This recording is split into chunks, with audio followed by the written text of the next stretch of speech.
जय हिंद दोस्तों आज इस वीडियो में हम सीएपीएफ की स्पेशल यूनिट्स यानी कमांडोज के बारे में जानेंगे कि कौन सी सीएपीएफ फोर्स के पास कौन सी स्पेशल यूनिट है और उनका क्या काम है। दोस्तों सीएपीएफ यानी सेंट्रल आर्म्ड पुलिस फोर्स, इसके अंदर एसएसबी, आईटीबीपी, सीआरपीएफ, सीआईएसएफ और बीएसएफ आते हैं।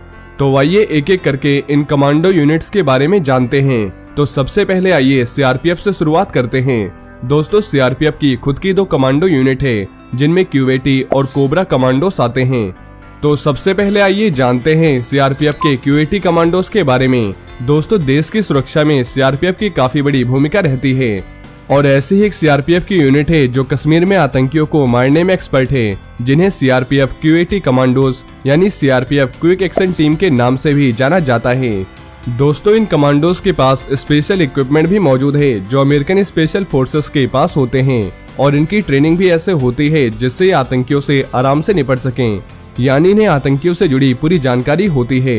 जैसे उनके काम करने के तरीके के बारे में भी इन्हें बताया जाता है जिससे ये आसानी से उनके द्वारा उठाए गए कदम को समझ सकें और उसके खिलाफ एक्शन ले सकें।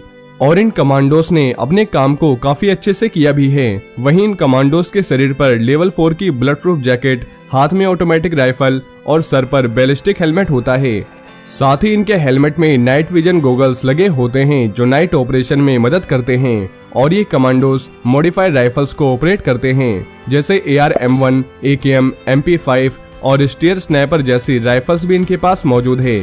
दोस्तों ये जवान अपने राइफल्स में एडवांस थर्मल साइट लगा के रखते हैं जो ऑपरेशन में इन्हें काफी मदद करता है और इनको कुछ ही सेकंड में अपने आप को तैयार करने का मौका मिलता है और अपने वेपन्स को अच्छे से और फास्ट ऑपरेट करने की ट्रेनिंग भी इन्हें दी जाती है। साथ ही अगर ये कमांडोस घायल हैं तो एक ही हाथ से अपने हथियार को खोल के तैयार कर चला सकते हैं। इसकी ट्रेनिंग भी इन्हें दी जाती है, यानी ये कमांडोस अपने आखिरी सांस तक अपने दुश्मन को मौत के घाट उतार सकते हैं। और कमांडो ट्रेनिंग के दौरान सीआरपीएफ के जवानों को बहुत कुछ सिखाया जाता है और इनकी मेन काउंटर टेररिज्म ट्रेनिंग 7 हफ्तों की होती है और कई बार आतंकियों के साथ मुठभेड़ जंगलों में सुरक्षा बलों से होती है। ऐसे में जंगल वॉरफेयर में इनको कैसे लड़ना है और आतंकी का खात्मा कैसे करना है, सब कुछ इन्हें सिखाया जाता है। वहीं अब आइए जानते हैं कोबरा कमांडो के बारे में। दोस्तों कोबरा यानी commando battalion for resolute action, cobra commando Bharat की 59 स्पेशलाइज्ड फोर्सेस में से है जिन्हें हर तरह की स्थिति में लड़ने की पूरी ट्रेनिंग दी जाती है और नक्सलियों से लड़ाई के लिए भी इन्हें स्पेशल ट्रेनिंग मिली होती है। और शुरू में कोबरा के 2 बटालियन का गठन साल 2008 से 9 के बीच में किया गया था और साल 2009 से 10 के बीच में बटालियन की संख्या बढ़ाकर 4 कर दी गई थी। इसके बाद 2010 से 2011 के बीच में 4 और बटालियन का गठन किया गया। वहीं मौजूदा समय में कोबरा की 10 बटालियन एक्टिव है और 1 महिला बटालियन है।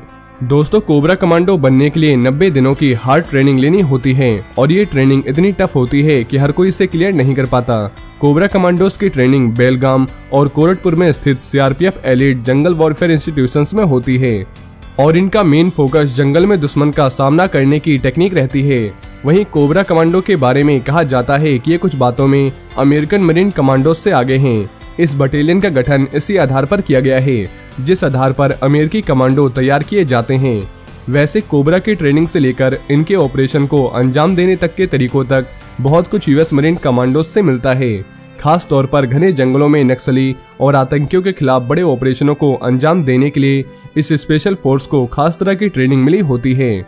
और ये कोबरा कमांडोस बाहर देशों में ट्रेनिंग लेने भी जाते हैं। साथ ही बाहर देश के भी कमांडोस यहाँ ट्रेनिंग लेने कोबरा कमांडोस से आते हैं। दोस्तों कोबरा बटालियन का गठन जंगल की लड़ाई के लिए ही किया गया है। सबसे पहले इन्हें यह सिखाया जाता है कि जंगल में कैसे सर्वाइव करना है, अगर ऑपरेशन के दौरान कोई समस्या आ जाए तो कैसे अपने टारगेट तक पहुंचना है और इस बटालियन को इंस्पेक्टर जनरल रैंक का ऑफिसर हेड करता है। दोस्तों कोबरा जवानों को गुरिल्ला वॉरफेयर, फील्ड इंजीनियरिंग, विस्फोटकों का पता लगाने, जंगल में जान बचाने की टेक्निक समेत उग्रवादियों और नक्सलियों से लड़ने के लिए भी तैयार किया जाता है। वहीं इस बटालियन के commandos INSAS rifle, AK rifle, X95, Browning high power and Glock pistol, Koch MP5 submachine guns और Carl Gustav recoilless rifle जैसे मॉडर्न हथियार ये इस्तेमाल करते हैं और इनके ज्यादातर वेपन्स ऑर्डिनेंस फैक्ट्री में ही बनते हैं। बाकी कुछ वेपन्स को बाहर देशों से भी मंगाया जाता है। वहीं अब आइए जानते हैं सीआईएसएफ के बारे में। दोस्तों सीआईएसएफ के कमांडोज को निंजा के नाम से भी जाना जाता है। दोस्तों निंजा कमांडो सीआईएसएफ की एक स्पेशल यूनिट है और इन कमांडोज को इंडियन निंजा वॉरियर के नाम से भी जाना जाता है और ये इंडिया की बहुत ही ज्यादा खतरनाक कमांडो यूनिट्स में से एक है। ये कमांडोज नक्सलवाद का खात्मा करने के लिए जाने जाते हैं क्योंकि इन कमांडोज को ज्यादातर नक्सल क्षेत्रों में ही तैनात किया जाता है और इन कमांडोज की ट्रेनिंग भी बहुत ज्यादा हार्ड होती है। निंजा कमांडोज को निंजा इसलिए भी कहा जाता है क्योंकि ये बहुत ही ज्यादा फुर्तीले होते हैं और निंजा कमांडो बनने के लिए आप खुद अप्लाई नहीं कर सकते क्योंकि निंजा कमांडो बनने के लिए इंटेलिजेंस ग्रुप आपको खुद ही चूज करता है। साथ ही ये कमांडोज वीआईपी लोगों की भी सुरक्षा करते हैं। दोस्तों, निंजा कमांडोज बिना हथियार के भी लड़ सकते हैं और ये कमांडोज किसी भी वेपन को आसानी से मैनेज कर सकते हैं। इनका गठन 17 नवंबर 2006 को हुआ था और इन्हें स्पेशल सिक्योरिटी ग्रुप के नाम से भी जाना जाता है। तो दोस्तों, अब आइए जानते हैं बीएसएफ के कमांडो यूनिट के बारे में। दोस्तों, बीएसएफ के कमांडोज को क्रीक क्रोकोडाइल कमांडोज के नाम से भी जाना जाता है।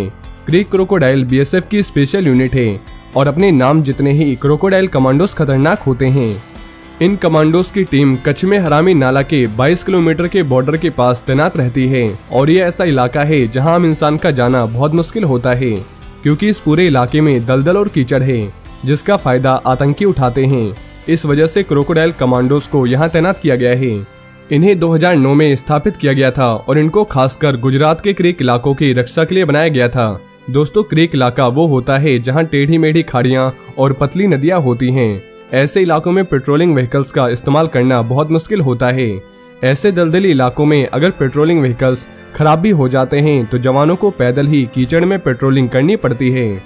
इन कमांडोज को क्रोकोडाइल कमांडो इसलिए भी कहा जाता है क्योंकि इन्हें क्रोकोडाइल की तरह पानी, जमीन, कीचड़ पर काम करने के लिए ट्रेन किया जाता है। क्रोकोडाइल कमांडोज की मेन ट्रेनिंग 70 दिनों की होती है और क्रोकोडाइल कमांडोज को इस तरह से ट्रेन किया जाता है कि ये 14 घंटे तक लगातार पानी में पेट्रोलिंग कर सकते हैं और एक्शन ले सकते हैं और यहाँ का तापमान भी 50 डिग्री सेल्सियस से ऊपर चला जाता है। लेकिन इतनी परेशानियों के बाद भी ये कमांडोज देश की रक्षा के लिए हमेशा तैयार रहते हैं। दोस्तों, ये भारत और पाकिस्तान की वो जगह है जहाँ कोई तारों की बाउंड्री नहीं है। ये पूरा इलाका खुला है, इस वजह से यहाँ हमेशा पेट्रोलिंग की जाती है। वहीं अब आइए जानते हैं आईटीबीपी के कमांडो यूनिट के बारे में। दोस्तों, आईटीबीपी के कमांडोज की ट्रेनिंग बहुत ही ज्यादा हार्ड होती है और ये कमांडोज -40 डिग्री तक के टेम्परेचर में भी काम कर सकते हैं। और पहले आईटीबीपी के कमांडोज अफगानिस्तान में भारत के दूतावास और वाणिज्य दूतावासों को सुरक्षा प्रदान करते थे, लेकिन जब से अफगानिस्तान में तालिबान का कब्जा हुआ है फिर इन कमांडोज को वापस बुला लिया गया। इसके सिवा भी आईटीबीपी के कमांडोज यूएन मिशन पे तैनात रहते हैं और हिमालय की रक्षा भी करते हैं। अगर चाइना कोई गड़बड़ करता है तो चाइना को मुंहतोड़ जवाब देने के लिए भी आईटीबीपी के कमांडोज हमेशा तैयार रहते हैं। वैसे भी दोस्तों, आईटीबीपी को बेस्ट इक्विप्ड सीएपीएफ फोर्स माना जाता है। वहीं आपको बता दें कि एसएसबी यानी सशस्त्र सीमा बल के पास कोई कमांडो यूनिट नहीं है। इसके अलावा अगर आप भारतीय सेना से जुड़ी ऐसी और भी जानकारी जानना चाहते हैं तो आपको हमारे इस चैनल पे मिल जाएगी। और इस वीडियो से जुड़े अगर आपके मन में कोई भी सवाल हो तो आप नीचे कमेंट बॉक्स में हमसे पूछ सकते हैं।